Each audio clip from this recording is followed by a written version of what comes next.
Imagine a life where you don't have any major motivation problems at all. You work, study, and exercise, and you do it mostly with joy and happiness. And despite failures and setbacks, you simply continue, mostly with a smiling face. You might think this is ridiculous, but I tell you that it's not. It's what I've experienced in the last year because something fundamentally changed in my life. Looking back at my teenage years, I've struggled with motivation a lot.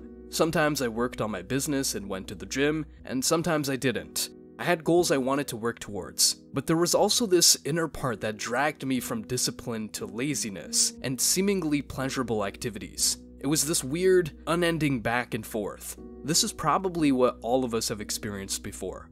We start a project with a lot of passion, then we lose motivation, then we feel bad about it, then we restart it, but lose motivation again. Then we become frustrated and think that life sucks. Some stay in this endless cycle, and for some, it is so demoralizing that they pretty much give up on their goals altogether. They curb their ambition and tell themselves that they actually don't want to work hard anymore. This is really tragic, but I'm pretty sure that I've found a way for me to break out of this cycle that could work for some of you as well. It is the concept of macro motivation. It is the underlying engine that moves you forward in life and is pretty much an infinite source of motivation. Around the time I turned 20, my macro motivation became absolutely clear. It is the idea of my future family, my future wife, my future kids, my nieces and nephews, and so on. Before that, starting a family was always this thing my adult me would do sometime in the future. I've always thought of this guy from a third-person perspective. But then I became an adult faster than expected, and I realized, and yes, this sounds kind of obvious, that I am this guy in the future. It's not somebody else. People grow up at the latest if they have kids, at least if they're not irresponsible or narcissistic beyond redemption, because they feel the love and moral responsibility to make sure their children grow up in the best possible circumstances. And then they are suddenly really motivated to work hard on themselves and their lives. But you can take this motivation from your future self and take it into the present by visualizing and thinking about it. You can unleash it a decade earlier and benefit from the compound effect. Having this as a goal is the North Star that helps you to get your life in order and makes everything else fall into place. You care less about some superficial opinions from others, or flexing in front of your peers, and simply care about doing the right thing. In concrete terms, this means, for example, that I live very healthy so that I can look like Mark Sisson in 50 years. And yes, he is 70 years old. Instead of having back pain and a heart attack, he can easily play with his grandchildren.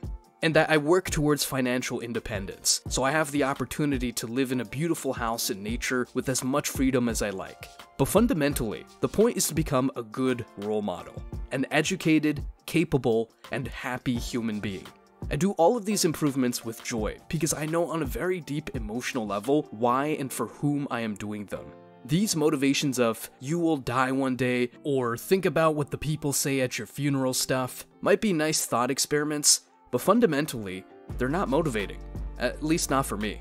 I don't care about these one-time events, especially when I'm not even there anymore. Nor do I care about cars, watches, or any other materialism. I care about my future family.